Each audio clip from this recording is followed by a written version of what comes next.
사도 바울은 13권의 서신을 썼습니다. 맨 마지막이 디모데 후서가 되겠습니다. 특별히 바울이 예수님을 만나고 또 예수님을 가장 닮은 또 사도로서 그가 마지막에 무엇을 전하고 싶었을까 되게 기대가 되는 내용이 되겠습니다. 오늘 디모데 후서 이 4장의 말씀은 사도 바울의 유언과도 같은 말씀이 되겠습니다. 믿음의 아들 디모데에게 주시는 말씀이 되겠습니다. 유언은 길게 하지 않습니다. 유언은 꼭 필요한 것 축약해서 정확하게 전달을 하는 것입니다. 그 핵심 메시지가 뭐냐? 2절에 나와 있어요. 우리 2절 말씀을 같이 한번 읽겠습니다. 너는 말씀을 전파하라. 때를 얻든지 못 얻든지 항상 힘쓰라. 범사의 오래 참음과 가르침으로 경책하며 경계하며 권하라. 아멘. 사도 바울이 유언과 같이 전해주는 메시지는 말씀을 전파하라는 것입니다. 그러면 여기서 말씀은 첫 번째는 우리가 아는 것처럼 하나님의 말씀 전체를 의미하는 내용이 되겠죠. 그러나 두 번째는 이 말씀 중에서 복음, 예수 그리스도의 십자가와 부활의 복음을 전해서 바로 구원받는 이 복음을 증언하라는 말씀이 되겠습니다. 이렇게 디모데와 같이 목회자에게는 하나님의 말씀을 전하는 이 메시지가 사명이 되겠죠. 그러나 우리 모든 성도들에게는 창세기부터 요한계시록까지 전부 전하는 말씀이 아니라 이 복음의 엑기스 예수 그리스도를 증언하라. 그렇기 때문에 이 말씀은 메신저나 모든 성도에게 동일하게 주시는 말씀이 되겠습니다. 그런데 이 말씀은 너무나도 엄한 명령입니다.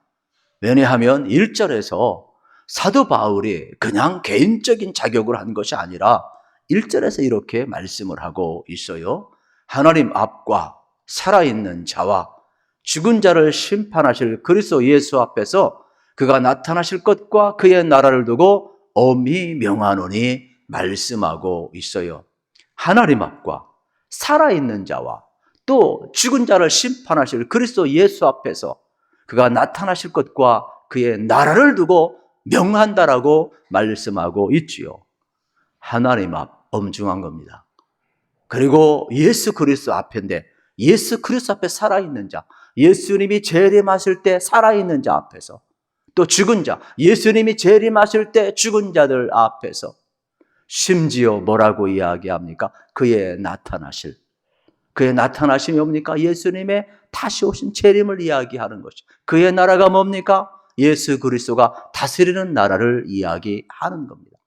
그러니까 지금 사도 바울이 그의 영적인 아들 디모데에게 그 당시 목회하기가 너무 어려웠어요. 그럼에도 불구하고 그 말세에 수많은 핍박과 어려운 환경 속에 있지만은 너는 말씀을 전파하라.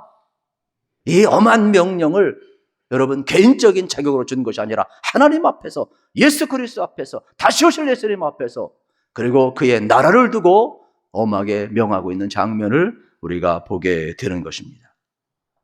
이렇게 1절에서 4절 1절에 보면은 여러분 4가지 엄한 명령이 우리에게도 아주 강하게 다가오고 있음을 보게 되는 겁니다. 그러면 무엇보다도 이렇게 엄한 명령을 하나님 앞에서나 예수님 앞에서나 다시 오실 예수님 앞에서나 그의 나라를 두고 명령하는데 뭐라고 이야기하느냐? 때를 얻든지 못 얻든지 항상 전파하라고 말씀하고 있는 장면을 보게 되는 것입니다. 사실 오늘 주신 말씀은 유언과 같은 말씀이지만은 사실 개인적으로 볼 때 때로는 부담스러울 때가 많이 있지요. 그러나 사도 바울은 이 말씀을 명령하고 그친 것이 아닙니다. 그는 몸소 보여주었습니다. 복음을 전하다가 매도 맞습니다. 고난을 당합니다. 감옥에 갇히기도 합니다. 그런다 여러분 신세 타령했습니까? 아니죠. 그렇다 할지라도 갇힌 그곳에서 오히려 메인바 되어 있지만은 육신은 메인바 되었지만 그의 영혼은 매일 수 없잖아요. 그래서 하늘의 복음을 증언하는 거예요. 그러면서 갇힌 감옥에서 복음을 끊임없이 전하게 되죠. 또 갇혀 있을 때 서신서를 보내지 않습니까? 그래서 감옥에 갇혀서 서신을 보냈다. 옥중 서신이라고 이야기를 하는 거예요. 에베소서, 여러분 빌립보서, 골로새서, 빌레몬서 이 네 권을 옥중 서신이라고 이야기를 하는 거예요. 그러니까 그의 환경이 어떠하든지 간에 아무 관계를 하질 않아요. 갇혀 있어도 오직 예수 그리스도, 나를 통하여 증거될 분 예수 그리스도, 자기의 전생의 마지막까지 여러분 전파해야 될 분 누구냐? 예수 그리스도. 그래서 그는 끊임없이 복음을 전파하고 있는 장면을 보게 되는 겁니다. 그렇다면 우리들도 마찬가지가 되겠죠. 우리의 삶의 자리는 때를 얻든지 때를 못 얻든지 항상 말씀을 전파하게 힘쓰라 그랬습니다. 그렇다면 여러분이 설령 여러분 감옥에 갇히는 순간이 있다 할지라도 여러분 어떻게 되겠습니까? 그 자리가 원망하는 자리가 아니라 그 자리에서 여러분 어떻게 돼요? 바울과 실라도 옥중에서도 복음을 증언하고, 또 우리가 사도행전 실질적으로 28장에 보게 되면은 그러한 내용이 잘 나와 있어요. 30절, 31절에 보게 되면은 이러한 내용이 나와요. 바울이 온 이태를 자기 셋집에 머물면서 자기에게 오는 사람을 다 영접하고 하나님의 나라를 전파하며 주 예수 그리스도에 관한 모든 것을 담대하게 거침없이 가르치더라. 할렐루야. 담대하게 거침없이 가르치더라 그랬어요. 그렇습니다. 우리의 삶의 자리가 어디든지 간에 우리도 복음을 전할 수가 있지요. 설령 몸이 아파서 병원에 입원했다 할지라도 여러분 어렵지만은 그 자리가 복음 전파의 자리가 될 수 있음을 우리는 알아야 되는 겁니다. 저도 신방을 해보고 또 이제 환자들을 만나면서도 기도하게 되고 찬송하게 되고 말씀을 전하게 되고 자연스럽게 여러분 전도하는 계기를 우리가 만들지 않습니까? 또 여러분의 가정도 얼마든지 때를 얻든지 못 얻든지 복음 전하는 장소가 될 수가 있지요. 발상의 전환이 필요하죠. 바울도 복음 전하다가 갇혔지만 신체 타령한 것이 아니라 그곳에서 복음을 전했을 때에 여러분 어떻습니까? 감옥에서도 간수장과 그의 가족들이 믿는 역사가 나타나고 그를 위로하러 왔다가 다시금 예수님을 만나는 놀라운 역사들이 일어남을 우리는 보게 되는 것입니다. 그러므로 우리는 필요합니다. 우리의 삶의 자리가 여러분 얼마든지 전도할 수 있는 자리가 됨을 꼭 믿으시기를 축복합니다. 다만 전제 조건이 있습니다. 그건 바로 뭐냐? 담대함이 필요해요. 용기가 필요한 것입니다. 왜냐하면 우리는 참 예수 믿는 사람은 그래도 양심이 많이 발달해서 우리가 예수 믿고 천국 가는 건 좋은데 혹시 예수 안 믿는 사람들이 복음을 전하면 기분 나빠할까 봐, 불쾌하게 여길까 봐, 또 거부할까 봐, 또 괜히 상처 입을까 봐, 또 상처 줄까 봐 머뭇거리고 소극적일 때가 되게 많아요. 복음 전하다 보면 당연히 모르니까 거부할 수 있고 상처 줄 수도 있고 상처 받을 수도 있지요. 그래서 우리는 소심해가지고 복음을 전하지 않을 때가 많아요. 문제는 용기가 없는 거예요. 그러면 내가 용기가 없고 수줍고 상대를 생각해서 아무 말씀도 안 전하면 끝나느냐? 그게 아니라는 데 문제가 있는 거예요. 차라리 그냥 안 전해도 아무 상관이 없다면 얼마나 좋겠어요. 나만 예수 믿고 천국 가면 뭐 이기적이지만 할 수 없지 않겠습니까? 근데 그게 아니라 너는 말씀을 전파하라. 엄한 명령에 하나님 앞에서, 예수님 앞에서, 또 다시 오실 예수님 앞에서, 하나님의 다스릴 그의 통치 앞에서 우리에게 주시는 엄한 명령이에요. 왜요? 복음을 전하지 아니하면 들을 수 없고 듣지 못하면 구원받을 수 없기 때문이에요. 그 핏값을 우리 손에서 찾겠다라는 거예요. 여러분 엄한 심판이 우리를 기다리고 있는데 얼마나 두려운지 몰라요. 어떻게 불충한 충성이 달란트 비유에서만 나오겠어요. 저도 그렇고 여러분도 하나님 앞에 서야 되는데 반드시 그날 계수하는 날이 오게 될 터인데 우리에게 맡겨진 수많은 생명값을 여러분 우리가 전하지 아니하면 누가 여러분 그들을 구원할 수 있느냐는 거예요. 그래서 여러분이 잘 아는 것처럼 우리는 다시 한번 전도의 이 사명을 발견하게 되는데 에스겔서 33장 여러분 7절 말씀에 보게 되면은 이렇게 다시 한번 우리를 영적인 파수꾼으로 일깨우고 있어요. 인자야 내가 너를 이스라엘 족속의 파수꾼으로 삼음이 이와 같으니라. 그런즉 너는 내 입의 말을 듣고 나를 대신하여 그들에게 경고할지어다. 여러분, 파수꾼은 깨어서 경계를 서야 돼요. 적들이 쳐다오면은 알려야 돼요. 그래야만이 우리 여러분 우군이 전멸하지 않는 것 아니겠어요? 그런데 파수꾼이 여러분 깨우지 않는 것은 지금 잠자고 있는 우리 병사들 너무 안쓰러워서 참 깨우면 실례될까 봐, 괜히 기분 나빠할까 봐, 괜히 그냥 잠 잘 자고 있는데 적들이 쳐들어오고 있는데도 가서 깨우지 않으면 그게 잘하는 겁니까? 마귀가 우는 사처럼 삼키고 있는데 수많은 영혼들이 여러분 깨어나지 않고 예수님 영접하지 않으면 다 지옥 갈 수밖에 없는데, 에이 뭐 그냥 놔두지 뭐, 저렇게 살다가 그냥 가게 놔둬. 그게 여러분 인격적인 겁니까? 인격이 도대체 뭔지 모르겠어요. 그래서 에스겔 파수꾼을 세워가지고 우리에게 이야기, 우리는 깨워야 될 사명이 있다라는 엄한 명령이라는 거예요. 그렇기 때문에 오늘 이 말씀이 여러분 우리에게 너무나도 엄중하게 다가오는 말씀이 되겠습니다. 그러므로 저도 그렇고 여러분도 그렇고 다시 한번 깨어나서 이 복음을 여러분들이 전할 수 있기를 우리 주님의 이름으로 축복합니다. 그런데 3절, 4절에 보면 말씀을 전하기가 힘든 시대래요. 물론 디모데 때에도 너무 어려웠어요. 그럼 오늘의 시대도 동일하게 어려운데 이렇게 성경은 기록을 하고 있어요. 때가 이르르니 사람이 바른 교훈을 받지 아니하며 귀가 가려워서 자기의 사욕을 따를 스승을 많이 두고 또 그 길을 진리에서 돌이켜 허탄한 이야기를 따르리라 말씀하고 있는 장면을 보게 되지요. 사람들이요, 말세에는요, 진리에 관심이 없어요. 자기 사리사욕에 관심이 있고 세상의 허탄한 이야기에 관심이 너무 많은 거예요. 그런 이야기는 쏙쏙 들어오는데 진리는 안 들어온다. 이러한 때에 복음을 전하라고 하니 여러분 얼마나 어려운 일이 되겠습니까? 실질적으로 우리의 삶의 현주소가 그렇습니다. 어제 이 빌리 그레함 방문 여러분 50주년 기념 집회가 있었는데 꼭 50년 전 사실 여의도 광장에 그 당시 여러분 5일간 320만 명이 모였다. 이거는 대단한 거예요. 그리고 그때에는 천막만 쳐도 교회가 부흥이 됐어요. 교회 학교나 어른들이나 할 것 없이 한국교회가 80년대까지 쫙쫙 성장을 했어요. 그런데 요즘은 개척하는 목사님들 이야기를 들어보면 개척이 어렵대요. 개척해서 자립하는 교회 확률이 5%도 안 돼요.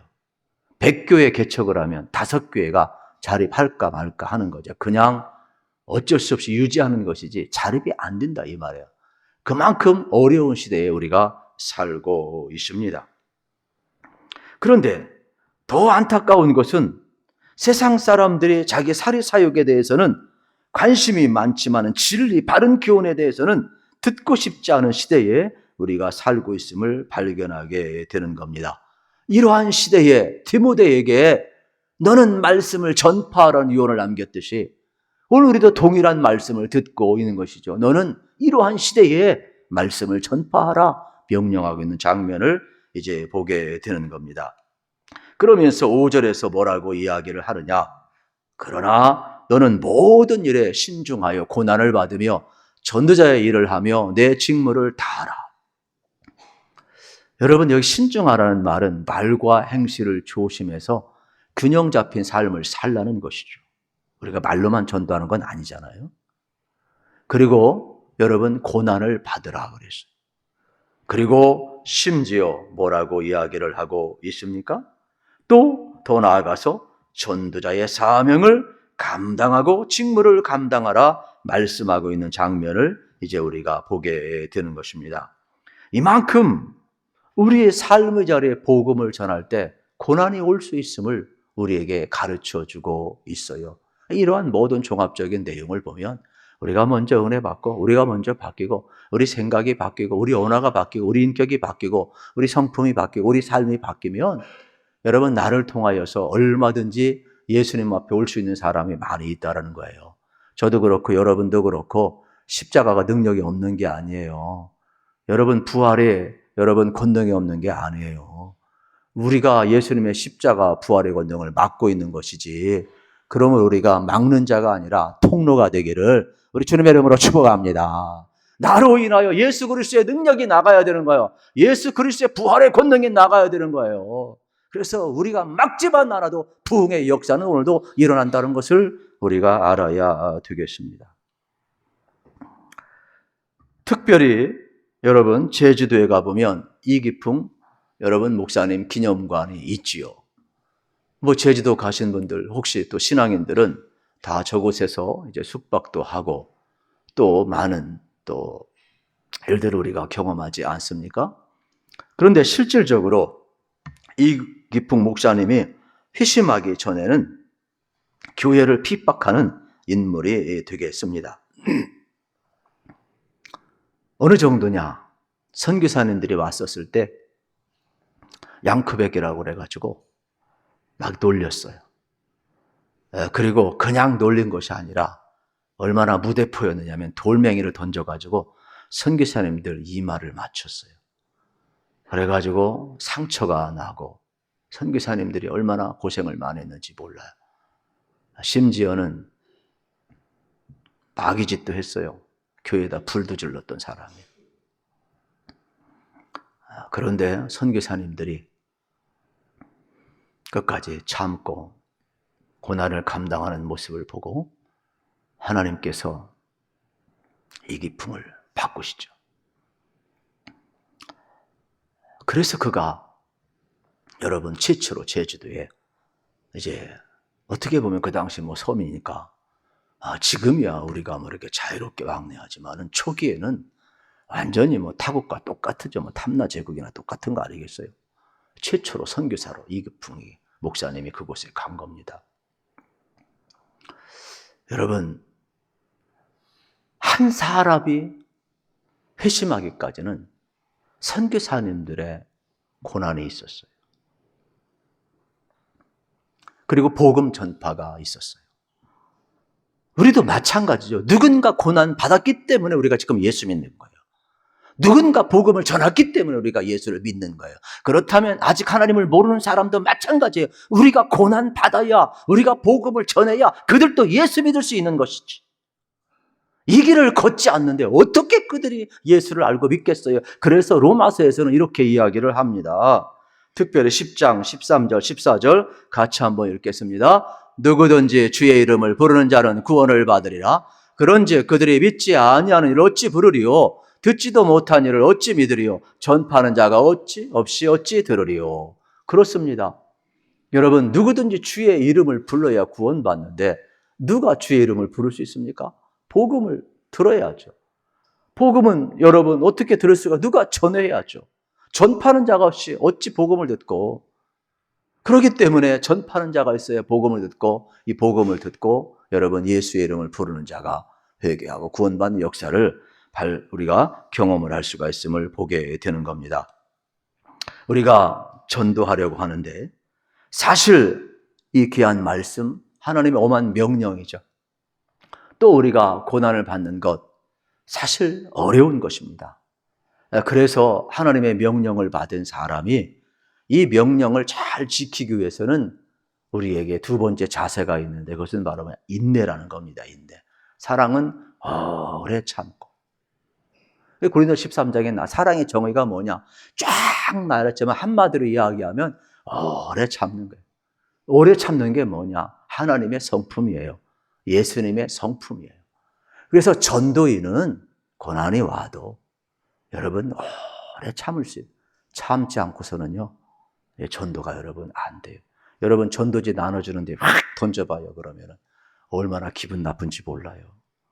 우리가 전도지 전해주는데요 여러분 받자마자 쓰레기통 탁 집어넣는 사람 얼마나 많은데 가슴이 막 철렁거려요. 근데 요즘은 이제 철렁도 안 거려. 어른이 그러니 알고 담대해졌습니다만은 이게요 막 여기서 한마디 하고 싶어요. 막 그냥 그래도 참아야 하느니라 참아야 하느니라 아직 몰라서 그러니라 왕왕왕왕 막 들리고 막 그래요. 여러분들도 복음을 전하다가 고난이 오면 인내할 수 있기를 축복합니다. 이것이 우리 주님께서 우리에게 주시는 귀한 말씀이 되겠습니다. 포기하지 말라는 거예요. 인내하라는 거예요. 하나님이 우리를 그렇게 여러분 인내하고 참으셨기 때문에 우리가 구원받았는데 그 하나님의 마음이 베드로후서 3장 9절에 잘 나와 있어요. 주의 약속은 어떤 이들이 더디다고 생각하는 것 같이 더딘 것이 아니니라. 오직 주께서는 너희를 대하여 오래 참으사 아무도 멸망하지 아니하고 다 회개하게 이르기를 원하시느니라. 세상에 주님의 더디 오시며 주님의 오래 참으시며 여러분 우리가 멸망치 않고 한 사람이라도 더 구원받고 다 멸망치 않길 원하는 아버지의 마음을 이렇게 표현하고 있음을 보게 되는 것입니다. 그렇습니다. 사랑하는 성도 여러분, 한 영혼 한 영혼이 다시 돌아올 때까지 우리 주님이 오래 참고 있으니까 우리도 인내하라는 이 말씀을 그대로 받을 필요가 있어요. 그런데 여기에서 우리에게 주신 말씀이 뭐냐면 동시에 여러분 믿지 않는 자들을 향해서 믿는 자들을 향해서도 말씀을 가르쳐야 되지만 믿지 않는 자들을 향해서도 복음을 계속해서 가르치고 경계하고 경책하고 권하라고 이야기를 하고 있어요. 용어가 비슷해요. 경책하다, 꾸짖다, 경계하다, 경고하다 이러한 뜻이 되겠죠.